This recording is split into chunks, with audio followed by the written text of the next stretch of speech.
Today, we're creating a glitch text animation using the color glitch loop effect. This gives your text a cool RGB flicker with digital distortion. Let's get started. First, open your project in CapCut. From the bottom toolbar, tap Text and then tap Add Text. Type the text you want. This effect works great for titles, names, and glitch themed edits. Next, head to the Font tab and pick a style that matches your video.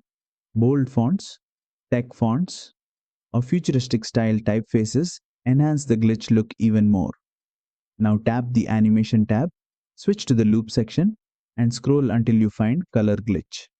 Tap it, and your text will instantly start flickering with a colorful, distorted glitch motion. Below the preview, adjust the duration slider. Slide it left for a fast, intense glitch effect.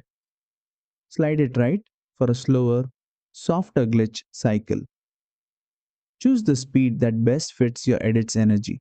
And that's it.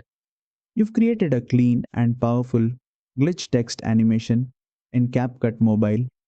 If you found this helpful, don't forget to like, share, and subscribe for more detailed CapCut Mobile tutorials.